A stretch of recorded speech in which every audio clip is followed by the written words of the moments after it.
So we're going to discuss some very rough things today.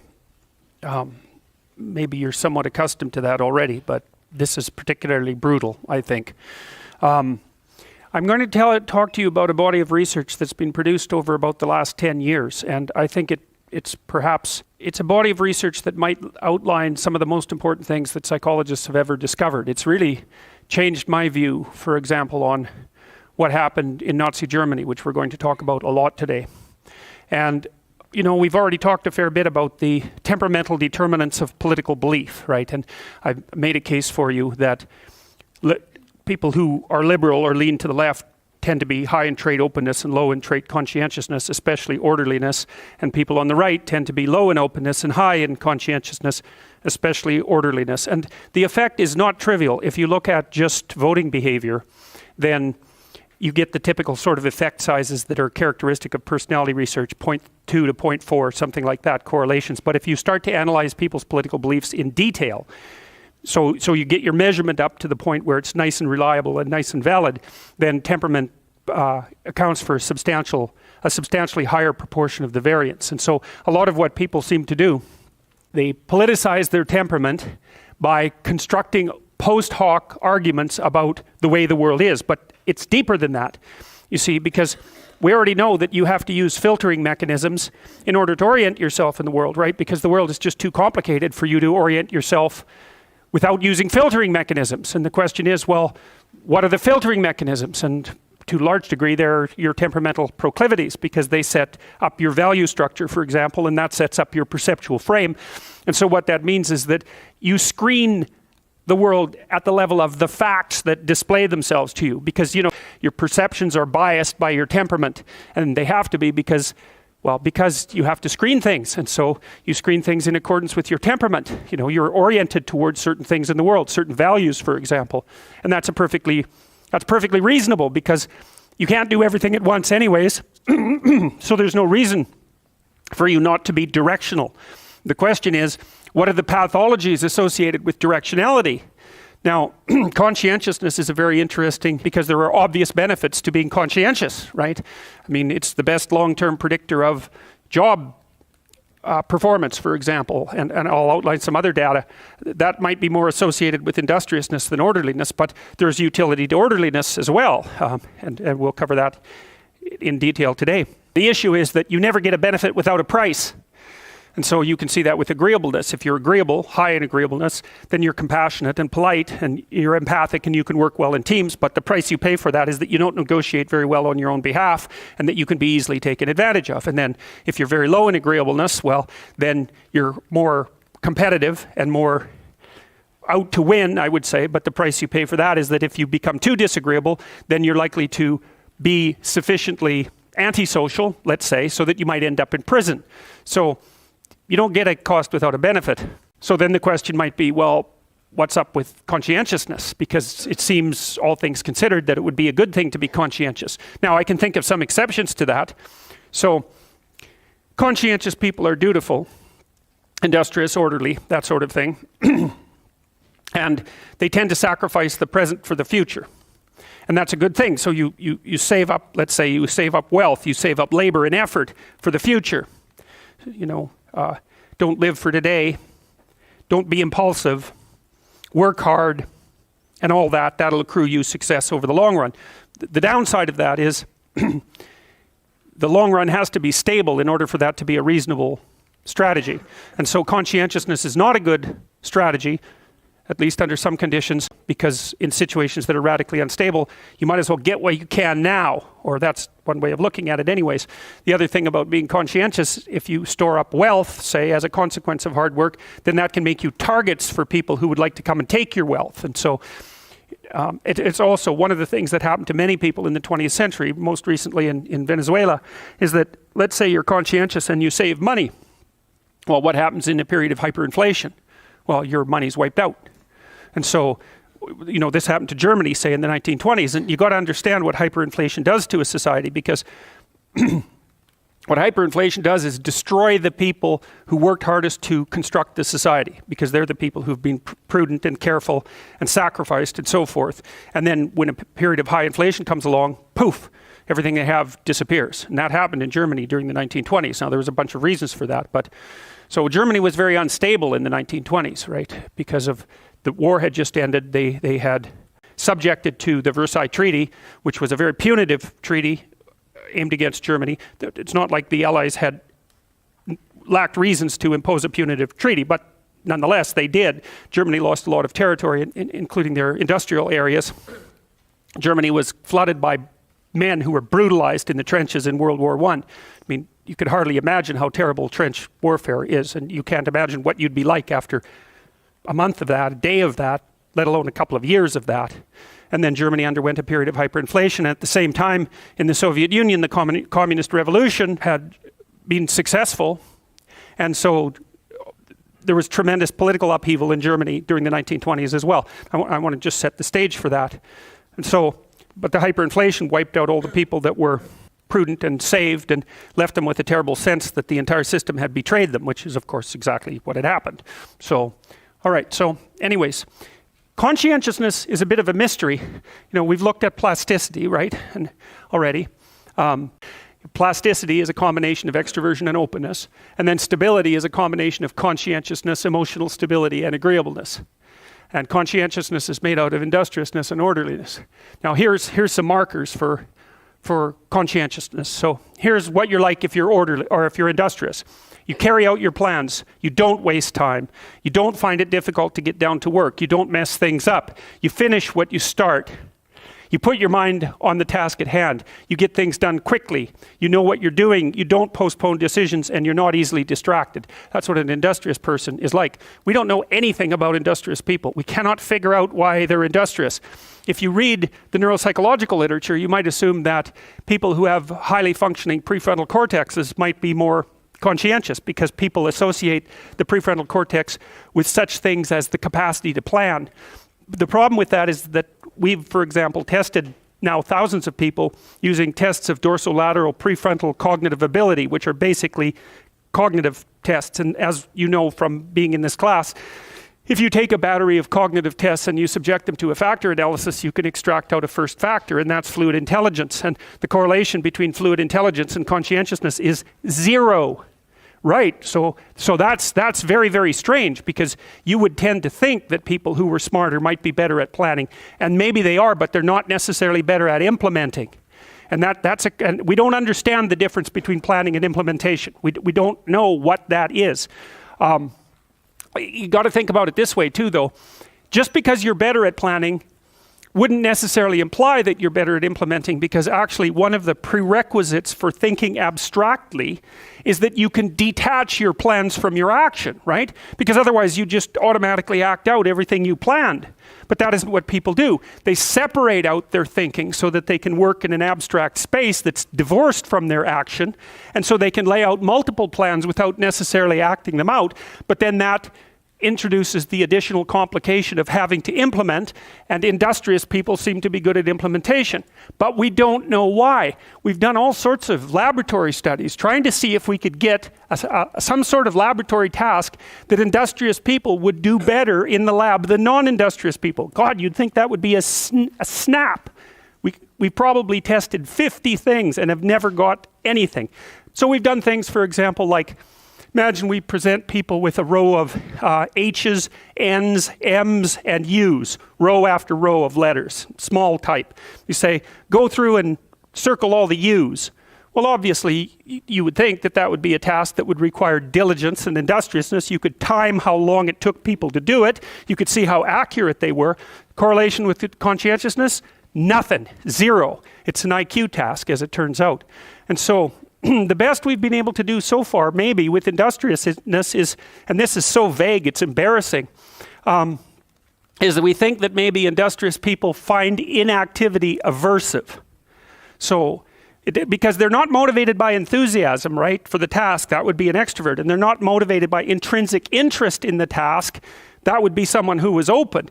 And they're not motivated by the desire to decrease anxiety or emotional pain, because that would be someone who's high in neuroticism, right? And they're not motivated by the desire to foster affiliative relationships or to compete, because that looks like it loads on agreeableness. It's something else. It does a good job of predicting military prowess, for example. We tested a number of people who worked in the US military in a number of different places. Conscientiousness was a deadly predictor of ranking in military performance in schools like the US Naval Academy, for example, and also on military bases themselves. And that kind of makes sense. I mean, the military is a conservative place. You'd expect people who are conscientious and dutiful to do better in a place like that. But so they're good at implementation, they're good at following orders, they're good at doing their duty. Now, we're starting to understand a little bit about the value concerns that conscientious people would have too. And so let's go through orderliness. So you can decide whether you're orderly or disorderly. Leave your belongings around. That you're disorderly, obviously, if you do that. Like order, well, that's a no-brainer. Keep things tidy. Follow a schedule. Is bothered by messy people. Wants everything to be just right. Is bothered by disorder. Likes routine. Sees that rules are observed, and wants every detail taken care of. You can imagine all sorts of occupations where that would be useful. Accounting, for example, or there are people who go around and check, natural gas fittings and that sort of thing by a checklist. And you want someone like that in any position where careful attention to detail is absolutely vital. The question is, as we said before, what's the potential downside? So, with industriousness, we don't know anything about it. Here's the problem with conscientiousness, okay, broadly speaking. There's no theoretical model. Nobody has any idea why people are conscientious, except for the few things that I've told you. There's no neuropsychological model because the prediction would be something like people who are higher in prefrontal cortical ability, because that's associated with planning, would be more conscientious. That's not true. There's no psychological model. That's partly because conscientiousness as a trait was extracted out of the linguistic pools that we described by factor analytic processes. Nobody predicted that would emerge as a fundamental trait. It just came out of the statistics. So there's no model surrounding it, really, and there's no pharmacological model. We don't know how to make people more conscientious.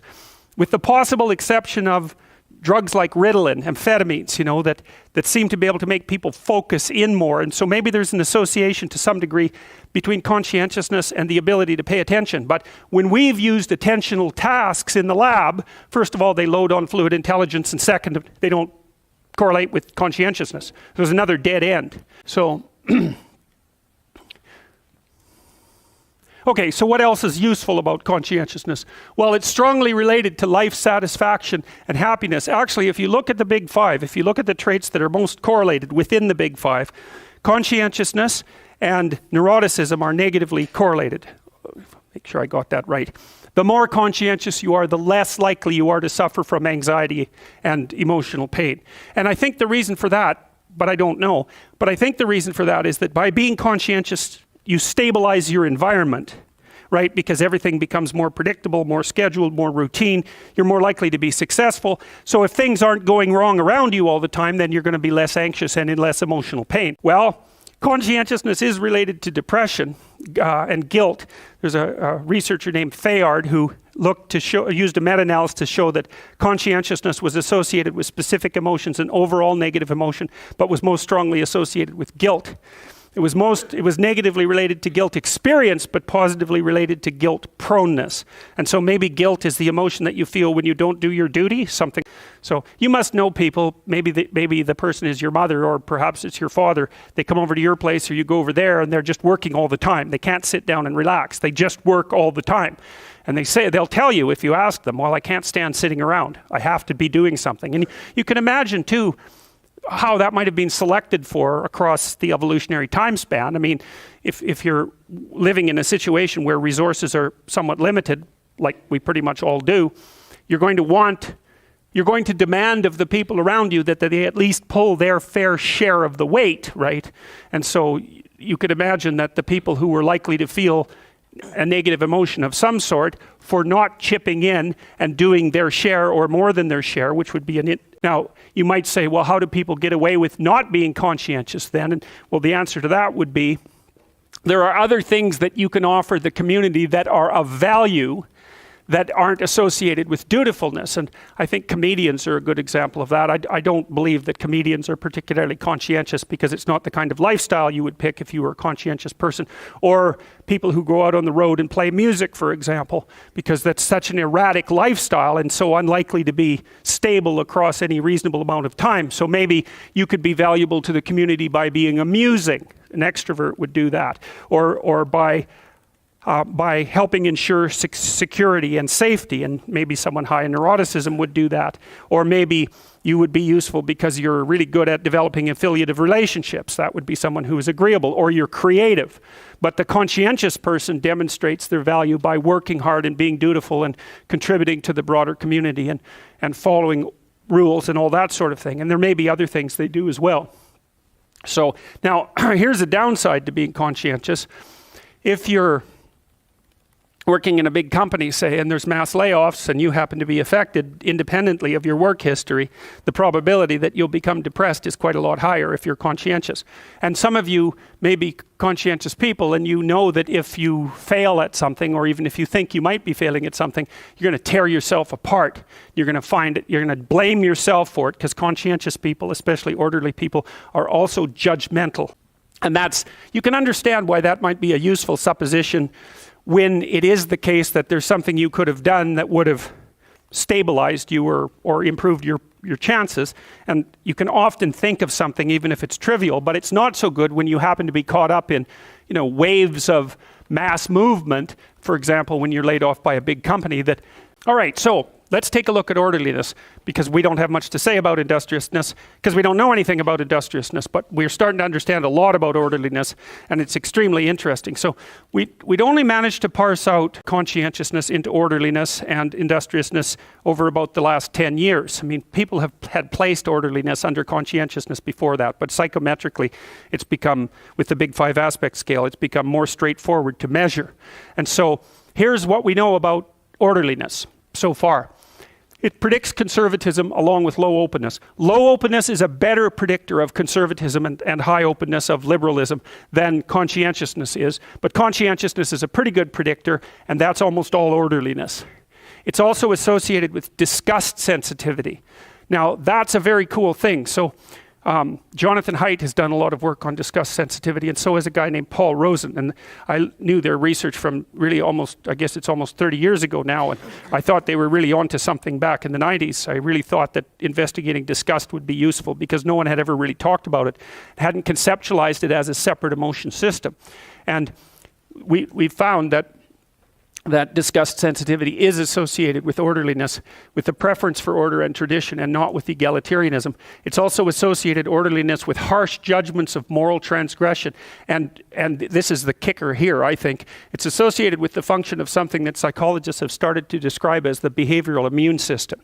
And so we're going to talk about the behavioral immune system, and then we're going to talk more speculatively, I would say, about the role that the behavioral immune system might play in political choice and also in political pathology. And I find this overwhelmingly shocking, this body of data, because it's opened up a view for me of why people are prejudiced that I had no idea existed. And it actually makes prejudice a more terrifying thing. I was terrified about prejudice before I knew any of the stuff I'm going to tell you about today.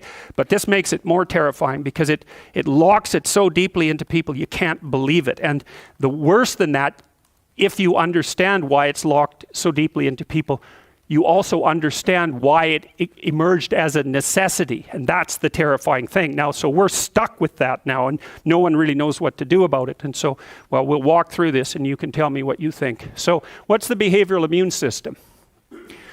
All right. According to the parasite stress hypothesis, levels of parasitic infection within a region may drive variability at both individual and societal levels. Okay, so they're talking about individual variability in political attitudes, in personality traits, both among individuals and both in the social world. And so we'll outline that in some great detail. The avoidance of death or disability through avoidance of infection is a major evolutionary driving force. For example, until times that are recent in evolutionary terms, almost 50% of children failed to survive to reproductive age, with the majority of deaths being due to infectious diseases. Now, we're less cognizant of that as modern people because of the invention of antibiotics, which we are currently in the process of destroying as rapidly as we possibly can, right? Because they're given wide scale to animals and to people to far too great a degree, and all over the world we're generating new infectious diseases that are resistant to antibiotics, all known antibiotics, and we don't have any new antibiotics in the pipeline. So although we've had a 60, 70-year hiatus where infectious diseases were well controlled, they're back on the march again. And for example, there are multiple strains that have emerged of antibiotic-resistant tuberculosis that can't be treated by any known combination of antibiotics. And those are actually this is a terrible thing, they tend to be bred in hospitals. And my guess is, if we did the epidemiology properly, that hospitals kill more people than they save. And the reason they do that is because they bring people together who have diseases and they breed infectious disease of all sorts that's antibiotic resistant. It's absolutely insane. And here's another thing we do that's completely crazy. So, if you bring cattle to a feedlot, they're fed, this is particularly the case in the US, but it's also the case in Ontario. They're fattened up on corn.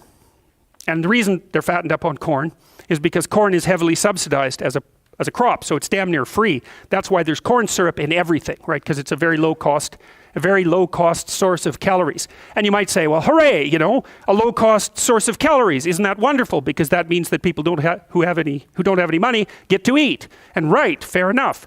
But the subsidy has made corn so cheap that you can feed it to cows to fatten them up because they get quite fat fast. They gain a lot of weight fast with corn. The problem is cows can't digest corn.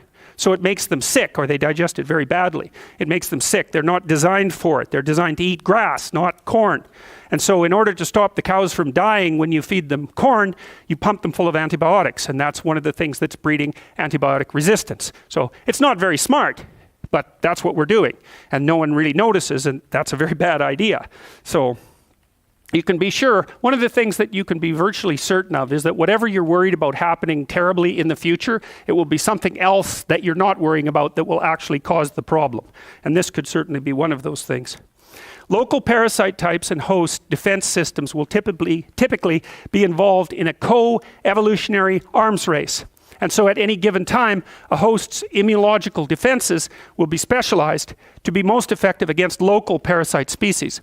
To the extent that a host defense system is specialized locally, contact with outgroups will be associated with an increased risk of exposure to infectious diseases against which there is no a priori immunity. Okay, I'm going to read that again because you should think about it.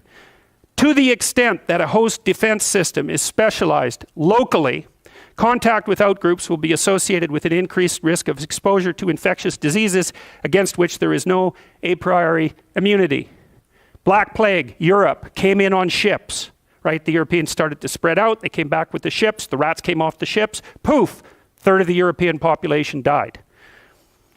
The relevant infection-avoiding behaviors, such as avoidance of strangers and high conscientiousness in, for example, food preparation, are assumed to arise from the operation of a behavioral immune system.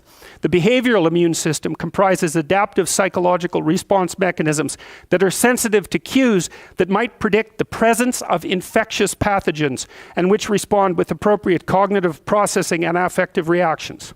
Such a system, this is the next thing that you want to pay attention to.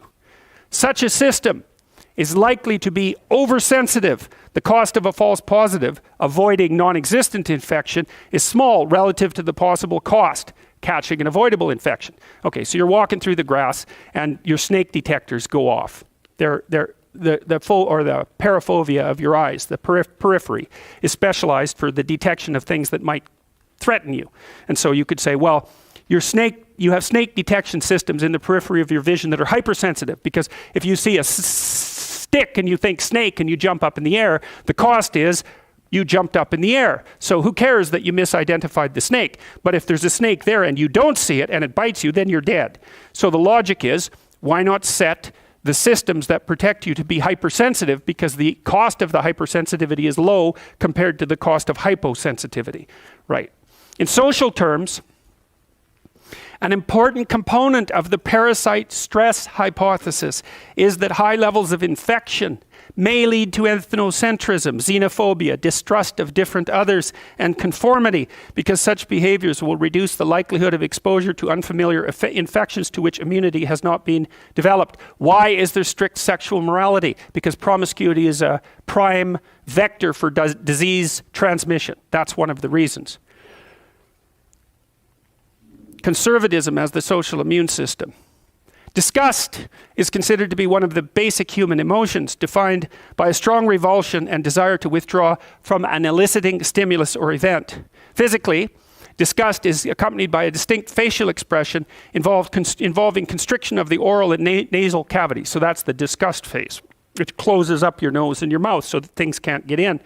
Evolutionary models of disgust propose that this emotion evolved to help us avoid contaminated or harmful foods or other potential sources of disease, such as sexual contact. You know, there's lots of psychoanalytic theories about sexual shame and sexual disgust, but it's much more straightforward, as far as I'm concerned, to view it as a biological battle. There's approach systems and sexual arousal systems that are involved in moving you forward towards a sexual partner, but there's disgust systems that guard you against it, and those two things are mutually regulatory, and so you're basically stuck in the middle. It's half move forward and half be repelled, and that's partly also the balance of those two things is what helps you select a sexual partner, and people generally are quite selective about their sexual partners. So, and we say, well, why are you selective about your sexual partners? Well, there's the obvious practical reasons, but then there's the reasons that are more tightly associated with biological protection. And so, even though we don't like to think that way. In addition to its role in directly helping to expel harmful foods from the body, disgust also forms an important component of the behavioral immune system, the suite of psychological mechanisms that aid in the detection and avoidance of potential contaminants before they can make contact with the body. Although disgust may have its origins in the protection against physical contamination, a number of studies have implicated disgust responses in moral decision-making. And there's been experiments that are specifically associated with the elicitation of disgust and the observation of the corresponding behaviors in the lab. So here's an example. So imagine I gave you a sterilized beaker, and I said, well, expel some saliva into it. Now wait 10 seconds and drink it. Will you? Well, people, no. You see, you made a disgust face, right? Well, the question is, why? Right, you know it's sterile, it was in your mouth seconds before, why all of a sudden have you switched from it being part of your body to not being part of your body? Well, so that's a good example. That's a good example of the disgust mechanism in operation. You know, distinguishing between self and non-self is a very, very difficult thing, and there's multiple mechanisms that do it, and it's definitely necessary. Although disgust may have its origins in protection against physical contamination, a number of studies have implicated disgust responses in moral decision making. I mean, you know that you can see the activity of the behavioral immune system in such simple things as avoiding sources of contamination on a sidewalk, right? If you see something that's disgusting, say rotting food or something like that on a sidewalk, the probability that you're going to step in it is very low. You're going to see it, and you're going to make a face, and you're going to go around it. And the reason for that is because you don't want that attached to you in any way. And the reason for that is, well, it's disgusting, it's contaminating, and the association there is that it's a place where you could conceivably pick up a disease. Now you see pathologies of this system arise. Generally, obsessive compulsive disorder, so chronic hand washing, for example, is classified as an anxiety disorder, but there is an anxiety component to it, but I don't believe that that's an accurate classification. I think that obsessive compulsive disorder is actually a disorder of disgust, because all of the behaviors, including hyper grooming, because people sometimes have trichotillomania, they'll pull out the hairs on their body. The grooming behaviors and that sort of thing seem to be more associated with the operation of the disgust system, and almost everything about obsessive compulsive disorder has a disgust basis. And so one of the things that people who have OCD obsess about is that, like I had a client once who was, this poor woman, by the time her OCD was done with her, she'd built the equivalent of an airlock on her house, like not technically proficient or anything like that, and her husband and her children had to go through an elaborate decontamination process before they were allowed to step foot in the house. And one of the things she was very concerned about was that she would go out to a supermarket and touch a piece of fruit and become contaminated, and then come home and touch her children, and then they would become contaminated. And so, well, she ended up in the hospital, and she was divorced, and I mean, it just did in her life. And people who have obsessive compulsive disorder, they'll wash their hands until the soap is gone, like a whole bar of soap, right? And you can often tell who they are because their hands are shiny from washing too much. And they'll shower, they can't get out of the shower. They'll shower until the hot water is completely gone. And, so their self-cleaning mechanisms, so to speak, have gone seriously astray. And the way you treat them is by exposing them to things that are disgusting and contaminating. I had a client with OCD once. He was quite the character. And one of the things I had him do was we would look for things on the internet, pictures of things that really disgusted him. It's not that much fun, by the way, treating someone who has OCD, because I'm rather disgust sensitive, and so that was also rather hard on me. So anyways, we would look for things on the internet that he really didn't like, and then I'd print them out and have him put them on his fridge, which he did not like at all. And he had a bunch of other problems, and we got along quite well, but for a long time, I treated him for about 3 years. He would phone me like 3 or 4 times a day because he had obsessive compulsive disorder, and just swear at me like mad. He'd just swear. I'd get these messages. He'd phone me, and he's just so mad at me because I'd had him put these things on his fridge, and so he'd curse and swear and yell at me, and then 2 minutes later he would phone and apologize and say he was really sorry and hoped I would continue to see him. And God, that just went on forever. But I felt sorry for the poor guy. He eventually ended up getting a puppy. Yeah. See, you agreeable people. Oh, a puppy. God, unbelievable, eh? Yeah. Anyways, that was good for him because he had to go around and clean up after the puppy, eh? But that poor puppy, it was quite dominant. And the things that happened to that poor guy. So the puppy would dominate him. So he'd take it outside to take it for a walk, and he wasn't a very skilled person in many, many ways. He had a very large number of severe impediments, but he really liked this puppy. He didn't have any friends or anything like that, and he was supported by his aged mother, and it was just a catastrophe. And he'd go outside and try to walk the puppy, and the puppy would just sit down, right? Because it was doing dominant stuff, and he didn't know how to overcome it. And then these crazy people from across the way who styled themselves as animal rights activists started to harass him, eh?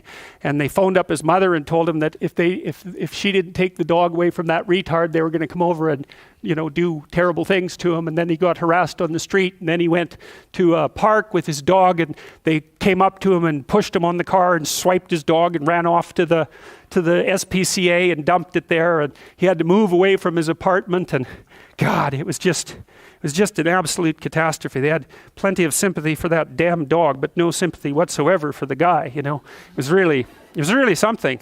Anyways, the story ended happily. Weirdly enough, he got a job with a woman who used to be a psychiatric nurse who was training dogs, and she gave him a little job setting up the dog training thing, and then he got to learn to train his dog. He was a thin guy to begin with. He lost like 30 pounds trying to learn how to take care of this puppy. It was just, I thought he was going to die, but there was no way he was going to give up that dog. And so, anyways, OCD, it's quite the bloody catastrophe. So, and it's a good thing for someone who has OCD to have a dog, right? Because dogs are messy. And so there's all sorts of things that are messy about them, but you have to kind of live with the mess, like you have to live with the mess if you're going to have a child or if you're going to have a partner of any sort. You can't let the orderliness part of you get the upper hand so terribly that it's impossible for you to live. That's what happens to girls who have anorexia, by the way. How there's this idea with regards to anorexia that it's often high-achieving girls who have it. Well, it's hyper-conscientious girls. They get so disgust sensitive they can't stand their own bodies. And so, for example, then they stop being able to look at their bodies properly. And so what they do, instead of looking at their whole body, they lose the ability to do that. They only can see parts of their body, and then they can't tell the difference between a part that's healthy and well-shaped and a fat part. And so anything that's hard to measure becomes impossible to see. So I had an anorexic client at one point. She wasn't a very big woman, maybe about this big and thin, yes, obviously. And so I was trying to work with her on her body perception disorder, and one of the things I did was, so I had her come and sit beside me. So I was sitting like this, and so was she, and I said, well, you look at our two thighs, which one is bigger? And like mine was like 40% bigger. And she said, well, I can't tell, they look the same to me. And so I said, okay, this is what we're going to do. I let her do it. I said, you take a pencil, and I'll sit on a piece of paper and you just trace my thigh, okay? And then you can put that piece of paper underneath your thigh and trace it, and then you can look at the difference. Well, so I had her do that, and she looked at the two pieces of paper and she couldn't believe it. She could not believe that that was actually the case, because her perception had become so disordered that it was impossible for her to see the real shape of her body. And we would go outside and I would ask her, you know, is that person thin? Is that person fat? And with other people she could tell, but with her own body, not a chance. She couldn't see it properly at all.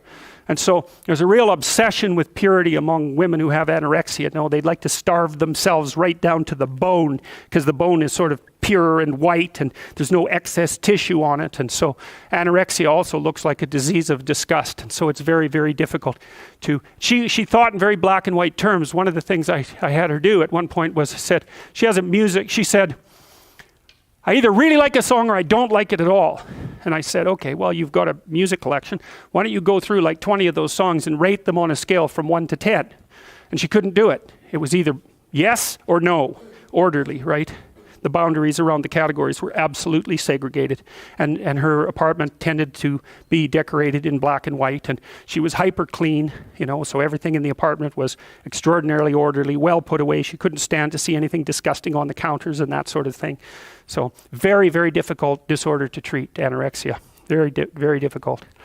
So, and you know, you can see how it can go wrong, because food, you know, when you're eating, your disgust systems are on alert, you know, like you want the thing you want to eat and you absolutely don't want the thing you don't want to eat. And your mouth is very sensitive to that sort of thing, you know, to the texture and all of that. And your sense of smell is very sensitive to that sort of thing, because, you know, you don't want to eat anything that's contaminated or poisonous. So it's another situation like sex, where the reward system is driving you forward to engage in a consumatory behavior, but the disgust system is right there modulating and moderating it, and there's a tension between those two things that's always at work.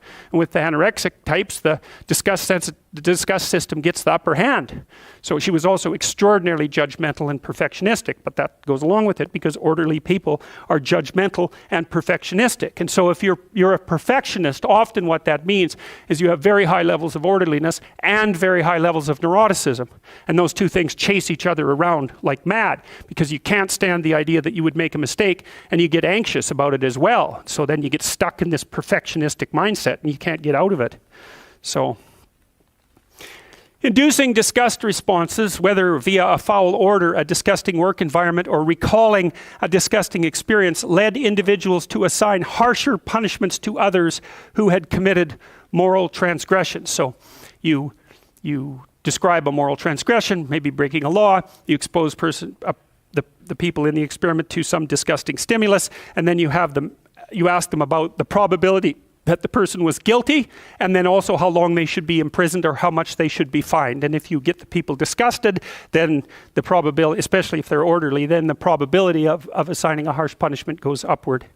So if you're ever in court, don't disgust the judge, right? That's part of the deal. Harsher moral judgments can even be induced following the consumption of a bitter drink, because bitter substances are often poison, or poisonous substances are often bitter, and that induces a disgust response as well. Although you can overcome that. Coffee is bitter, olives are bitter, so you can retrain your system to accept those things as food, but it's not particularly easy. In addition, the same disgust-related facial expressions are observed in response to unpleasant tastes, disgusting photographs, and receiving unfair treatment in an economic game. Concerns about cleanliness, and interesting. So some of you may know I was at McMaster University a couple of weeks ago, and there were a bunch of protesters there, and I went up to meet the protesters because I kind of wanted to see what would happen. There were a bunch of them around the back of the room, and I offered to shake their hands, and mostly what I got was disgust faces, you know, and that's not good. That's not good. So here's something to know too. Here's a good predictor of whether or not you're going to get divorced. You go into the therapist's office and you talk, the two of you talk, and you roll your eyes. That'll predict. If you're rolling your eyes at your partner, you're going to divorce them. Why? It's a disgust response, right? It's something like, I'm lifting you up with my eyes and throwing you into the garbage. It's something like that. But eye rolling is a great predictor of the probability of divorce. So it's something to keep in mind with regards to your relationships. Like if you're starting to develop some contempt or some disgust, you bloody well better get on that right away, because that's a bad road to go down. And so then you have to do whatever you have to do not to go down that road. Yeah, so see, one of the things I think that's happening on the political landscape, and like we know, for example, that the more authoritarian politically correct types are high in agreeableness and high in orderliness. So that's a very interesting combination. And I think what's happening is that they're very rapidly dividing the world into contemptible predator. Like a snake's often elicit a disgust response, right? A predator will elicit a disgust response, like a crocodile or an alligator or a snake or something like that. And so it's the predator response that's being evoked to the people who are on the other side of the political spectrum, roughly speaking. And so they're categorized as like contemptible predators, something like that. And the people that are being protected are like innocent victims. That's how it appears. And that's a very, very dangerous thing to have happen, as I'll show you. Concerns about cleanliness and feelings of disgust have likewise been related to political attitudes. Situational reminders of the importance of physical cleanliness, such as asking participants to wipe their hands with antiseptic wipes, tend to increase self-reported political conservatism. Such as finding is consistent with the notion that purity tends to be valued more highly by conservatives than by liberals. Individuals who report being disgusted more easily also tend to hold more conservative political views on topics including abortion, gay marriage, tax cuts, and affirmative action. In addition to the effects that have emerged when using self-reported disgust sensitivity, more conservative political views have also been associated with stronger physiological reactivity to disgusting images. There's a lawyer, Martha Nussbaum, who's also a political philosopher, who says that we should eliminate the effect of disgust on our political theorizing, that disgust shouldn't be something that's considered as a valid means of information from which you might derive political conclusions. So if I find your behavior disgusting, or if you find my behavior disgusting, according to Nussbaum, that should be independent. You should try to make that rationally independent of your political views. I'd like to believe that, but there's a problem, and this is the problem that we're going to go through. You can't muck about with these underlying systems. You can't just say, ignore the reports of your disgust system, because it isn't like your emotions are insane and irrational and you have the rationality on top of that that's guiding you properly. That isn't how it works. All of these underlying biological systems guide you, and to the degree that the degree to which you're guided properly is a consequence of the balance of the action of these underlying biological systems, but the balance is very complexly maintained. You need a disgust system, because if you didn't, you'd eat something that would kill you and then you would die. Or you'd do something stupid and you'd end up like you'd get cut and it would be dirty and you wouldn't clean it and then you would die. So the idea that you can somehow just rationalize the output of the disgust system and decontaminate your political viewpoints as a consequence seems to me to be very, very naive. Not that there's no danger to it, because there's plenty of danger to it. In addition, a large literature has converged on the notion that there are two core dimensions of conservative political ideology: resistance to change and tolerance of inequality. Resistance to change reflects the extent to which people wish to maintain the status quo, while tolerance of inequality reflects the acceptance of an unequal distribution of resources and opportunities within society. Jost has done a lot of that work. Jost's supervisor is Mazarin Banaji, and Mazarin Banaji is a known Marxist. And so this is another place where political ideology contaminates, as far as I'm concerned, scientific inquiry, because Jost's work on let's say resistance to change is predicated on the idea that the conservative inclination to support the maintenance of already existing structures is precisely equivalent to supporting an unjust system. And that's not a reasonable thing to do if you're looking at these sorts of things from a scientific perspective. You don't get to make judgments like that, but they're built into the questionnaires. So, resistance to change reflects the extent to which people wish to maintain the status quo, while tolerance of inequality reflects the acceptance of an unequal distribution of resources and opportunities within society. These two dimensions appear roughly aligned with social and economic conservatism as expressed in the constructs of right-wing authoritarianism and social dominance orientation, respectively. There is no left-wing authoritarian psychological scales. We're trying to derive one right now. But the reason for that is that after World War II, the social science community was responding to what had happened in Nazi Germany, and perfectly appropriately, and they examined right-wing authoritarianism as a consequence, but they never examined left-wing authoritarianism because the prevailing, what would you call it, political landscape of the time made the idea that there could be left-wing authoritarianism sufficiently incorrect politically so that it was never analyzed from the perspective of social science, even though the evidence for left-wing authoritarianism, say by the end of the 1940s, was absolutely overwhelming, right? By the 1930s, people were reporting on what had happened in the Soviet Union, you know, the forced dekulakization, for example, of the agricultural industry in the Soviet Union and the consequent deaths of several million people in the Ukraine. It was all extraordinarily well documented. These core facets of conservatism are also closely related to the two higher order value dimensions described in moral foundations theory, which reflect preferences for order and tradition on the one hand and preferences for egalitarianism on the other.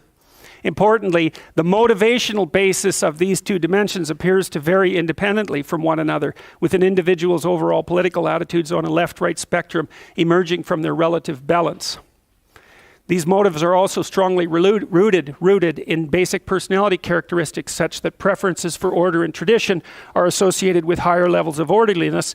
Now you might think that's obvious, right? Well, obviously orderliness is associated with preference for order. That's not the issue. The issue is whether or not you can measure it, right? That's the issue. So these things seem self-evident, but it's taken a very long time to build up the instruments that allow them to be measured in such a way that you can also start to look at the correlates and the underlying psychophysiology.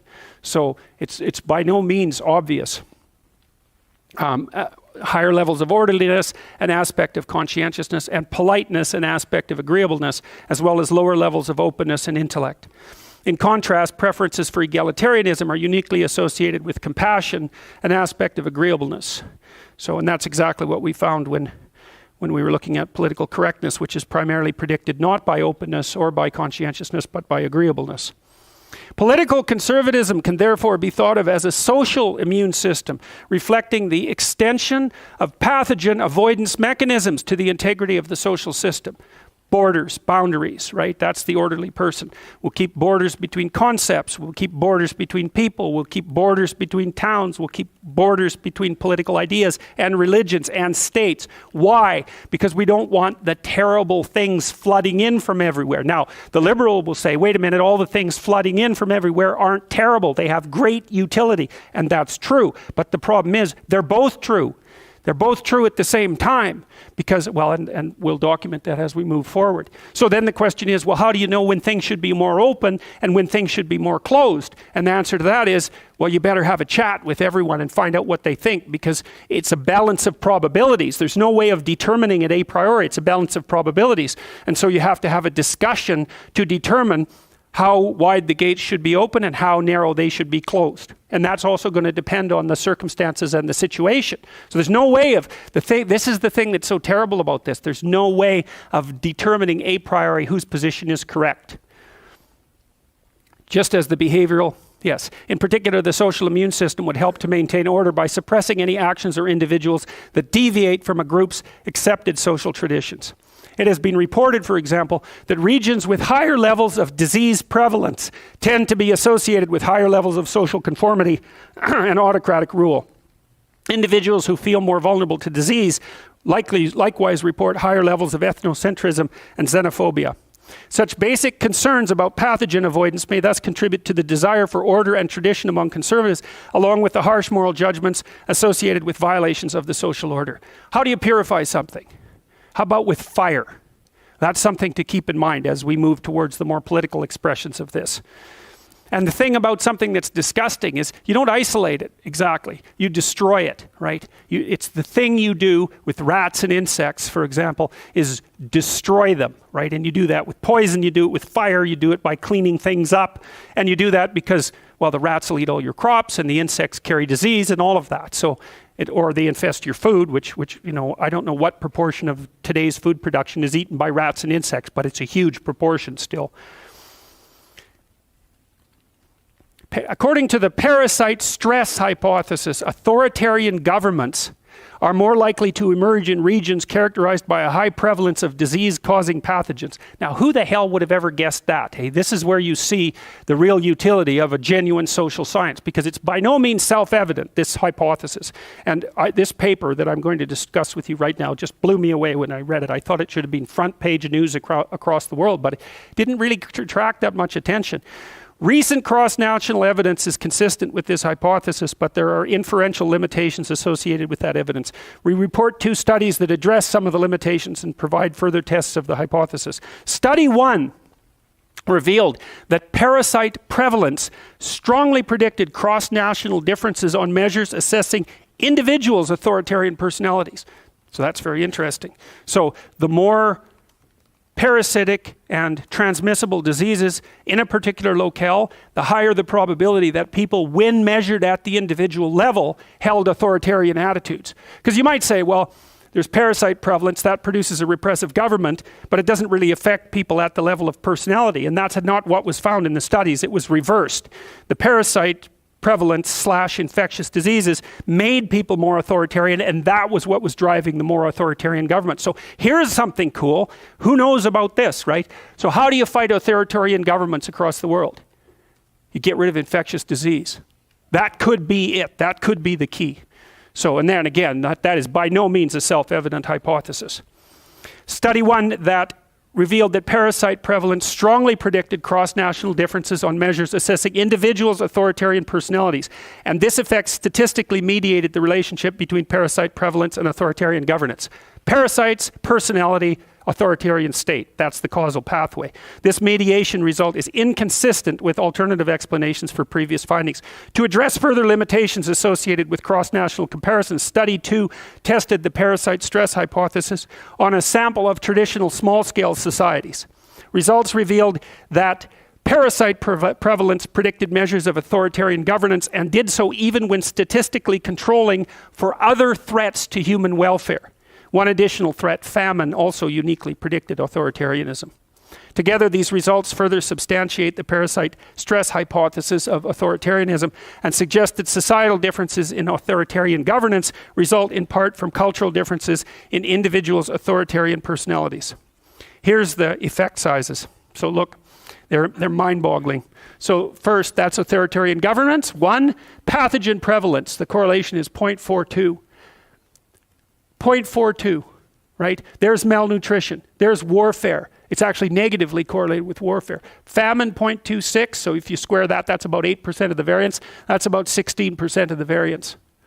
So those are walloping effect sizes, right? That effect size is about, so that's 16%. The typical effect size for a personality variable is about 0.2 to 0.3. So let's say 0.25. So that's about 7% of the variance. That's 16 to 17% of the variance. You almost never see a correlation of that size.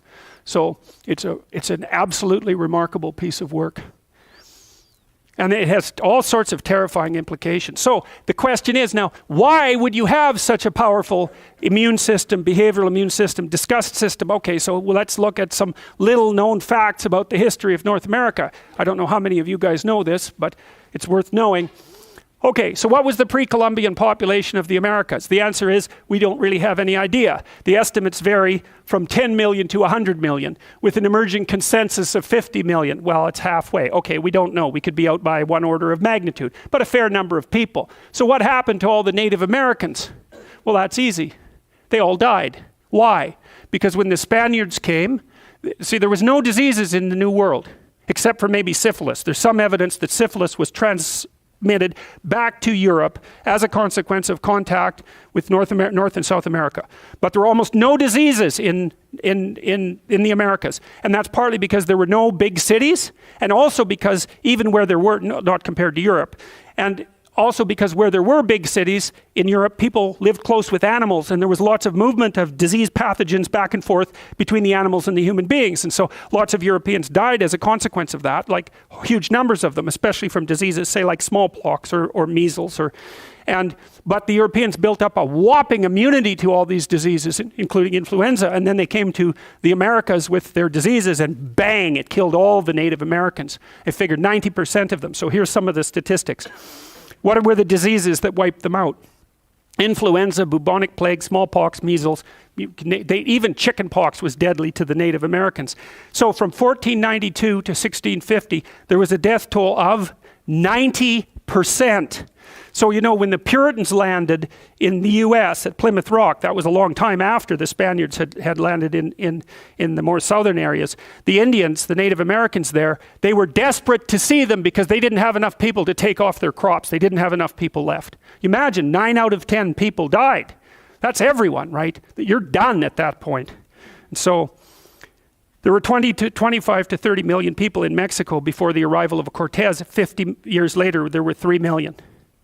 So, and the Aboriginal population in Canada, estimates, this is accepted by the Canadian government, no one really knows, and the estimates do vary substantially. There might have been 500,000 people in Canada in 1450, and that decreased by 80% after contact with the Europeans. There's the population collapse in Mexico. 16th century population collapse in Mexico. So the 1545 and 1576 epidemics appear to have been hemorrhagic fevers caused by an indigenous viral agent and aggravated by unusual climatic conditions. The Mexican population did not recover to pre-Hispanic levels until the 20th century. Absolutely catastrophic consequences. So then you look at that and you think, well, is it really all that surprising that people have evolved extraordinarily powerful immune systems, disgust responses, and behavioral immune systems? I mean, this is no joke. It's absolutely catastrophic. So now I want to talk to you a little bit about Hitler. So when I was sorting some of this stuff out, trying to look at this disgust sensitivity literature, and then understanding finally that it was associated with orderliness, and that orderliness was associated with conservatism, I was also reading a book by Adolf Hitler, which was called Hitler's Table Talk. It's a very interesting book. And Hitler had secretaries at his dinner tables from 1939 to 1942, and they basically took shorthand notes of what he said spontaneously. And so there's a book that you can buy called Hitler's Table Talk that is nothing but a presentation of his spontaneous utterances across that time period. Now, Hitler was a very strange person.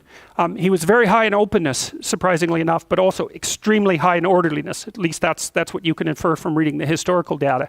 So he bathed 4 times a day, for example. He was also a great admirer of willpower, which is something that's also associated with conscientiousness and orderliness. So he was very proud of his ability to stand like this for 8 hours in the back of a car, and his ability to withstand, you know, what would you call them? Trying circumstances by willpower alone. One of the most famous film documentaries that was made in the Nazi era was called Triumph of the Will, right? Triumph of Willpower. That was by Leni Riefenstahl. I'm not saying that quite right. You can look at that on YouTube. It's a very interesting film. Horrifying film, but a very interesting one. Well, if you're wondering about orderliness, I mean, take a look at that, man. So that's Nuremberg, right? That was the biggest rally grounds ever made in human history, Nuremberg. And Hitler was unbelievably good at spectacle. Look at how absolutely perfectly ordered that is. God only knows how many people there. Several 100,000, because they could all fit on the parade ground at the same time. All in absolutely perfect formation. Orderliness. Gone out of control. It's interesting because people think about Nazism as a descent into barbarity, right? But what it looks like is a disease of civilization. That's a whole different thing, because conscientiousness predicts success in complex industrial societies. And this is actually conscientiousness gone out of control on the orderly end of things. And why? Well, the World War I, that was plenty chaotic. And there was a huge famine after World War I, right? In Spanish influenza killed more people than the war did. And it actually mutated in the trenches, because if people are packed close together, then viruses or other pathogens can be very deadly, because you don't have to live very long to give it to her. If people are dispersed, then the virus or the bacteria can't afford to kill you as fast, because then it dies too. And so if you pack people together, then you can breed unbelievably virulent forms of pathogens, infectious pathogens, and that's what happened in World War I. Packed all the men together in unsanitary conditions, poof, up came Spanish influenza, went all around the world after World War I and killed more people than the war. So, and after the war, after World War I, of course, Germany descended into utter chaos. And so what happens when you descend into chaos? And the answer is there's a corresponding call for order. And that was answered by Hitler and the National Socialists. And Hitler was very good at listening to the German population, and what they were demanding in a period of chaos was order. And so that was exactly what he decided to provide. Spectacles of order. which is exactly what you'd expect from someone who is really high in openness and high in orderliness, right? Spectacles of order. And Hitler was also extremely interested in art, but he categorized art into like proper hygienic art and improper chaotic art, and he often would have art exhibits at the same time of the approved art that he approved of. So those were in the official museums, let's say, and then there would be a corresponding exhibit of degenerate art. And that was art that was associated with movements like Expressionism, for example, which has garish colors and it's very emotionally expressive. Hitler sort of preferred kind of eroticized Greco-Roman representations of heroic people. You know, that was the Nazi aesthetic, essentially. So there's some more examples of order, right? Look at that. Everything geometric, everything regular, the borders completely well defined. Everything here is squares, everyone's lined up perfectly, everything is uniform, right? Look at, there's pathways between the rows of people. This is again at Nuremberg. Perfect order. Along with his plans for the world capital Germania, Albert Speer, that was the Nazi architect, made the plans for the world's largest stadium, which was to be located on the Nuremberg rally grounds. Derived from the Panathenaic Stadium of Athens, it would have offered 400,000 seats.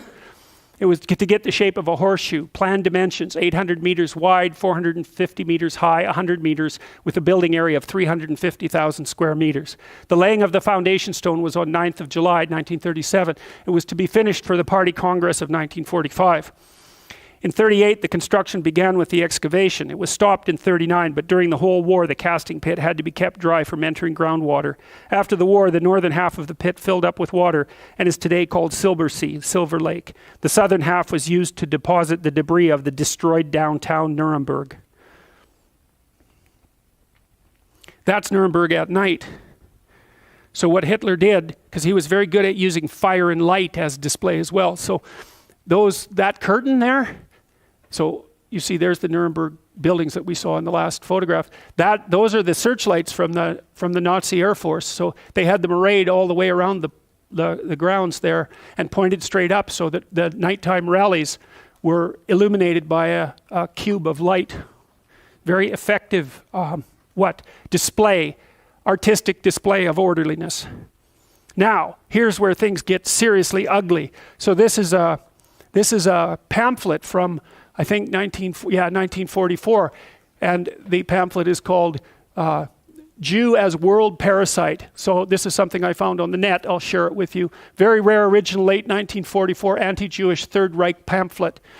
This very scarce 6 by 8 3/4, 20-page softcover booklet by Emil Reifer and Erich Schwartzberg was published 1944 in Frankfurt. It was published at a time when a great percentage of the European Jews had already been deported to concentration camps in the East, perhaps to justify what had happened to the Jews since the Nazi seizure of power. The authors compare the Jews with parasites, the most unpleasant forms of life on earth, and that it is only natural and justified against them to free humanity of them for the sake and survival of mankind. This is from the pamphlet. The people of the world will recognize the Jew as world parasite, and there will be a time when there will be one united front of all people against the Jewish world parasite. The pamphlet ends, and humanity will be freed from the most severe illness from which it suffered from thousands of years. Here's what happened in Nazi Germany. So when Hitler came to power, he was very interested in public health campaigns. He formulated a number of policies, including formulating these vans that went around screening people for tuberculosis. At the same time, he announced a policy to beautify and purify Germany. And so he encouraged the factory owners to clean up the factories, to get rid of the rats and the insects, and to plant flowers and so forth in front, right? So it was cleanliness and beauty. They used Zyklon B as the agent for disinfecting the factories. Zyklon B was the gas that was used in the gas chambers. So Hitler started out by getting rid of the rats and the parasites and the insects in Germany, along with his public health campaign. And then he moved into the insane asylums and started a euthanasia campaign. And then he moved outside into the broader political sphere and started to target the people that he didn't consider pure as parasites, capitalizing on the behavioral immune system and people's intrinsic sense of disgust. And so I'm going to show you some of the propaganda that did that, so that you know how this sort of thing works. Okay, so this is from Richard Koenigsberg, who wrote a book called Hitler's Ideology, Embodied Metaphor, Fantasy, and History. So we've already sort of discussed the idea. This is sort of an archetypal idea grounded in biology, you know, that you're run in some sense on this underlying biological platform of deeply rooted hypothalamic systems and amygdalic systems and so forth, and that you're a collection of those underlying systems organized at some higher order level. Well, those underlying systems manifest themselves in fantasy. So for example, if you're hungry, you're going to get a fantasy about going to get something to eat. And if you're lonely, you're going to get a fantasy about someone that you'd like to be with, and so forth, because the fantasy is part of the manner in which these underlying biological motivation systems think. Okay, so what do you think? How do you think and talk if you're possessed by disgust?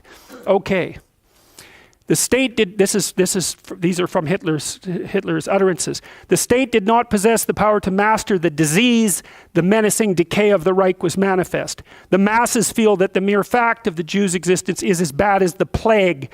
Politicians tinkering around on the German national body saw at most the forms of our general disease, but blindly ignored the virus. At the time of the unification, the inner decay was already in full swing, and the general situation was deteriorating from year to year. The nation did not grow inwardly healthier, but obviously languished more and more. It's all disease metaphor. It's all disease metaphor. The symptoms of decay of the pre-war period can be reduced to racial causes.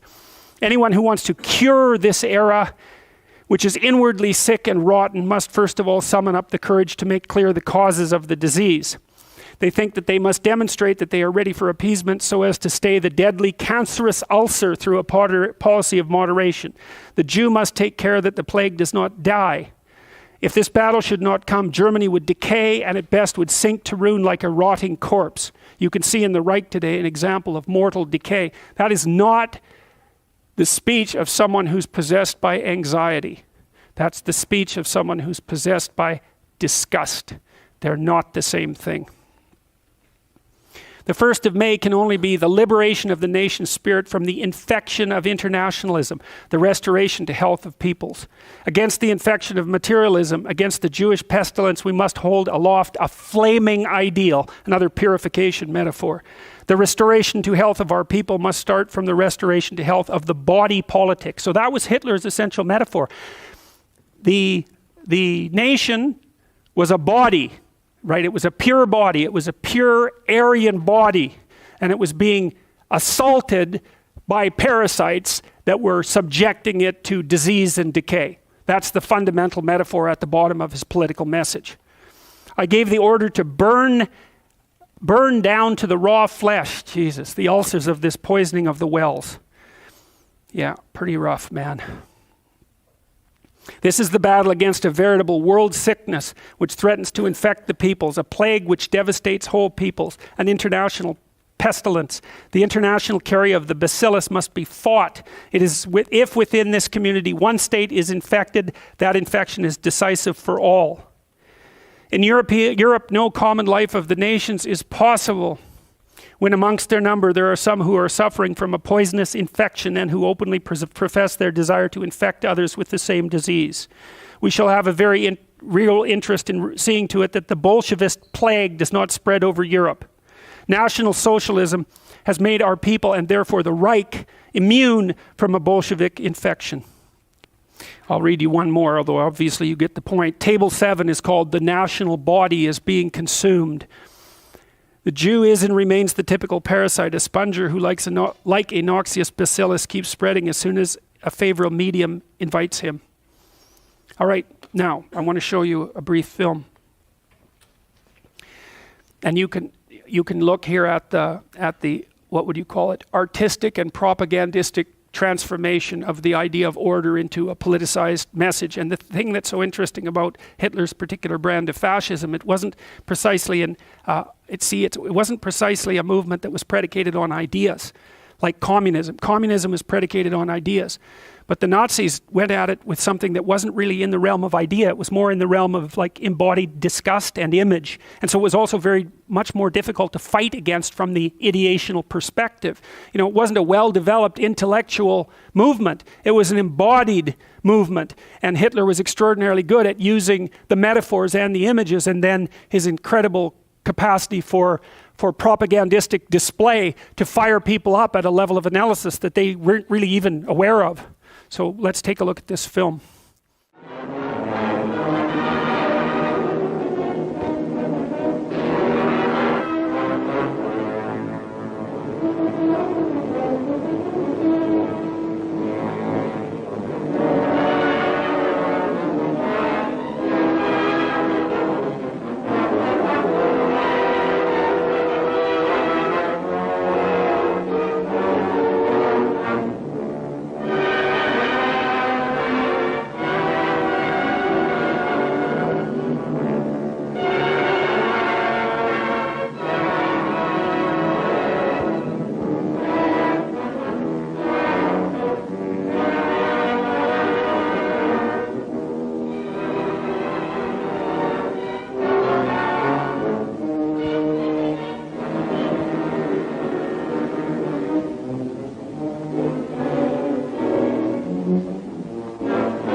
The campaign in Poland gave us the opportunity to really get to know the Jewish people.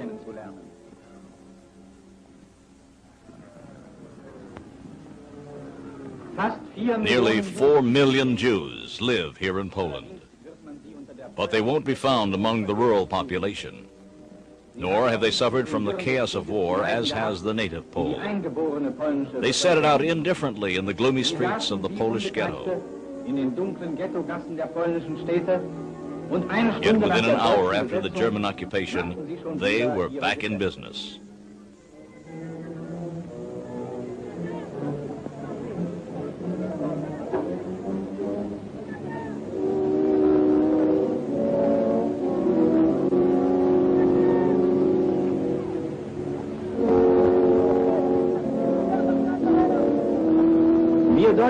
We Germans had a look at the Polish ghetto 25 years ago. This time our eyes are sharpened by our experience in the last few decades. Unlike in 1914, we no longer see just the most grotesque and comical of these questionable ghetto figures. This time we recognize that there's a plague here, a plague that threatens the health of the Aryan peoples. Richard Wagner once said, "The Jew is the demon behind the corruption of mankind." And these pictures prove it.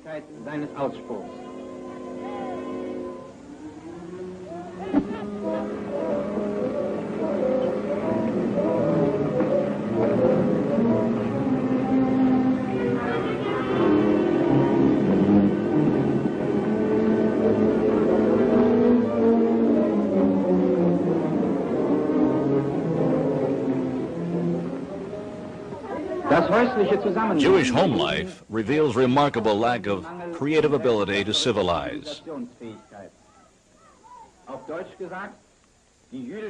In plain language, Jewish dwellings are filthy and neglected.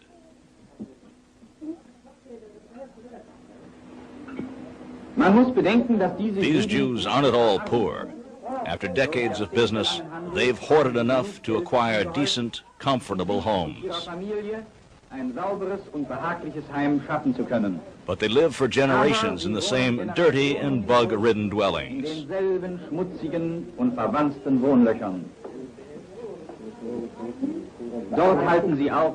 Untroubled by their surroundings, they go right on with their prayers. The bobbing motion is part of the ritual for reading Jewish scriptures.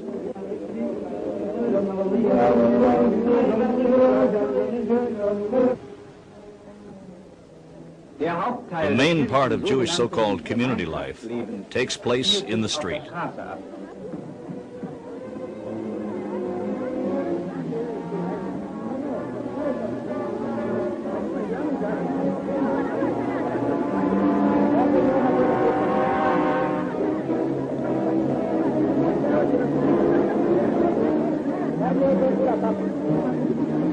The connection with trade, you see what's going on in the... Okay, so with the juxtaposition of those two films, you see the juxtaposition of order versus chaos. And so part of the order versus chaos archetype obviously is rooted in the dichotomy between disgust and purity. It's not the only axis of opposition between order and chaos. And then, so this is all invocation of archetypal chaos, and it starts with the use of the disease imagery, and then also the use of music composed in a minor key and threatening and low, right? So that's all juxtaposed together. And then they switch to trade again with this undertone of threat, and there's a hand-to-hand exchange of goods. And it seems to me that they're using the image to continue the metaphor that in this situation, trade is associated with contamination rather than with productivity, right? And so you can see obviously a dichotomy with regards to trade, because when you're taking goods from someone else, the question is, are the goods of high quality and useful, and are they useful, or are they something that is going to introduce a foreign element or an unexpected element into your house? And so this film is obviously taking that ambivalence that's associated with trade and placing it into the chaos order archetype and then associating it with disgust. So it's very, very sneaky.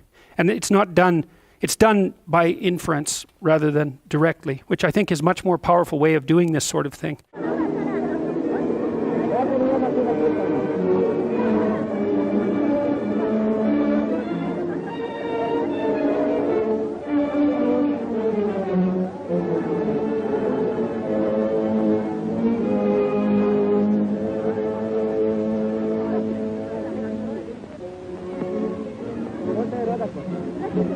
And one of the things that's interesting too is that, you know, you can imagine that if you're seeing people who are poor and downtrodden, that might evoke two possible sets of responses. One might be a compassionate response, that would be the desire to help, right? And the other would be the desire to distance yourself. Of course, you feel the same thing. For example, if you're walking down Bloor and you find somebody who's, you know, a completely wrecked street person lying there in their sleeping bag in a doorway. It's like, well, what's your response going to be? Is it compassion or is it fear? Is it disgust? Well, it's going to depend on your mood and all sorts of other things. It's going to depend on the particulars of the situation. It's going to depend on your temperament. But you can see that those two things, they're both automatically evocable responses, and it isn't self-evident which one is going to come to the fore, nor is it always self-evident which one should come to the fore, because part of the reason that you're ambivalent about a situation like that is because you have no idea what would happen even if you did choose to interact. And so that's why there's a war of competing emotions when you're in a situation like that. But you could imagine as well, you could have taken the same images and put them to different music and used a different overlay, and it could have been a call to compassion. But that's not what it is here. It's a call to contempt and extermination. Because that's also another danger of, I suppose, insisting upon the fact that a given population is victimized. I suppose that might be one way of thinking about it, because there's two different sets of categorical responses to people who are at the bottom of the dominance hierarchy, and one of them is compassion, but the other one is more like this. It's not necessarily something that you want to carelessly evoke.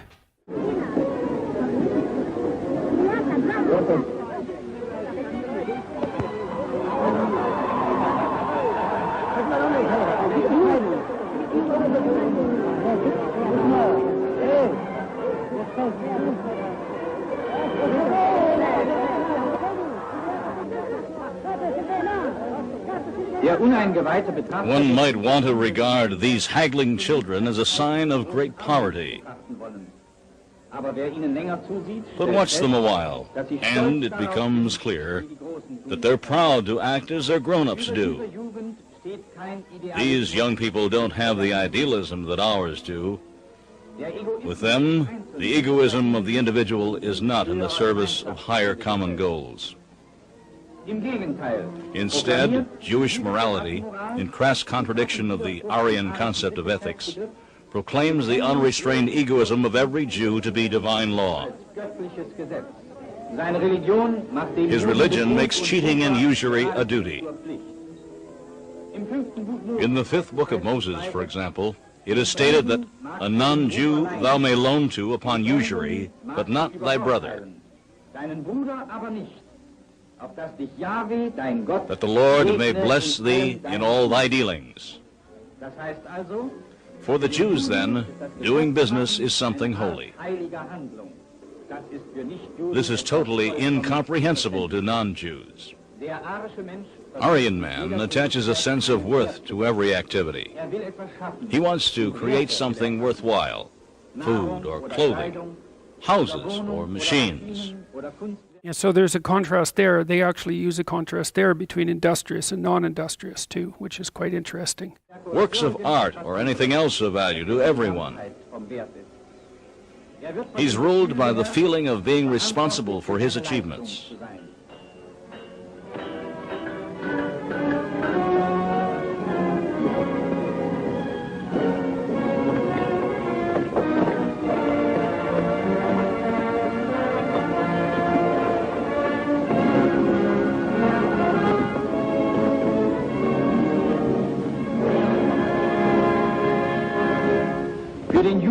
For the Jew, there's but one thing of value: money. How he gets it makes no difference. The first trade goods are generally worthless trash of all sorts. That's how the little Jews start out. Soon, they reach the point where they can sell from a tray, and before long, they've assembled a complete line of goods.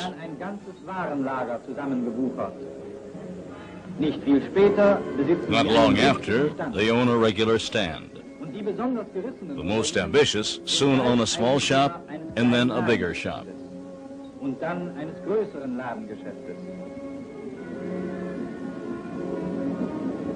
The most cunning, that is, the most unscrupulous, eventually have warehouses and banks, and move into the most splendid mansions in the cities, provided that they don't get in each other's way, as in the narrow ghettos of the East.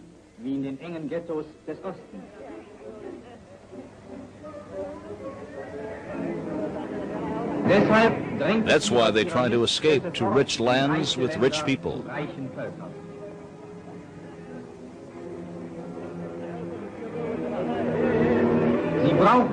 They need other. So in the next part of the film, there's something else that's done implicitly. So you'll see a globe, and then there's spread of migration, and the underlying metaphor there is again the spread of disease.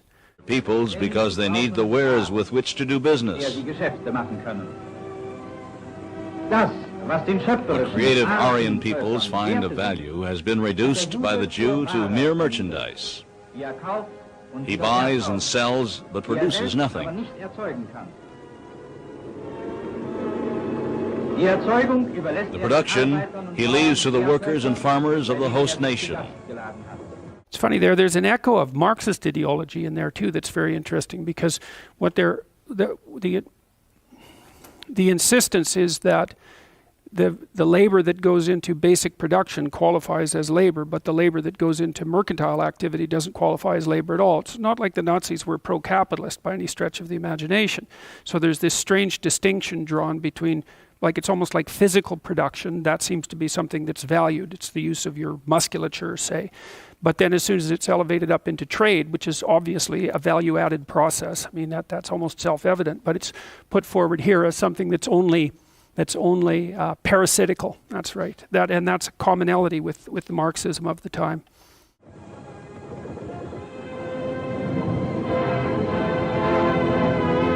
The Jews are a people without farmers or workers, a race of parasites.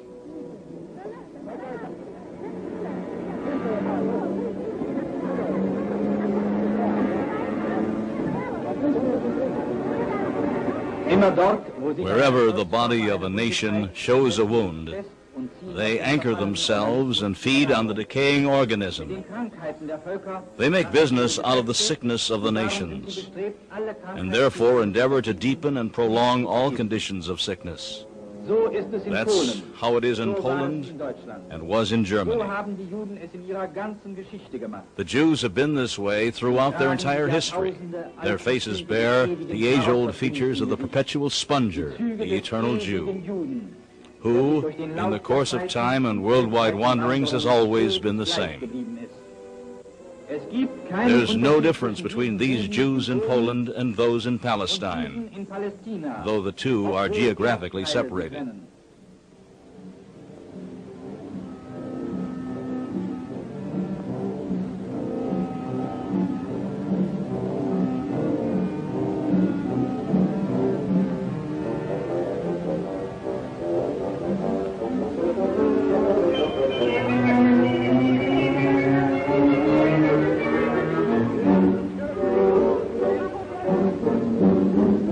Palestine is the spiritual center of international Jewry, though the Jews are numerically insignificant there.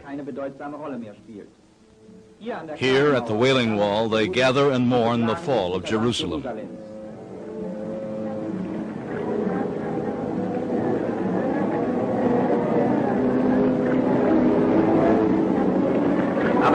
Their homelessness, though, is a matter of choice, and in keeping with their entire history. 4,000 years ago, their Hebrew ancestors were already wandering. Out of the land of two rivers, they wandered along the sea to Egypt, where they ran a lucrative grain business for a while. When the country farmers and other Egyptians rose against the foreign usurers and speculators, they wandered once more and plundered their way to the promised land. They settled there, mercilessly looting the culturally superior rightful inhabitants. Here, in the course of centuries, from the Oriental Far Eastern racial mixture with Negroid admixture, the ultimate mongrelized Jews developed. Foreign from us Europeans, born of totally different racial elements, they differ from us in body and above all in soul. We probably would never have been bothered by them had they stayed in their Oriental home. But the cosmopolitan empire of Alexander the Great, reaching from the Near East across half the Mediterranean, and especially the boundless world empire of the Romans, brought about the evolution of the trade and migratory traits of the Jews, who soon spread across the open Mediterranean area. While some of them settled in the large urban traffic and trade centers of the Mediterranean, others wandered relentlessly on across Spain, France, southern Germany, and England. Everywhere, they made themselves unwelcome.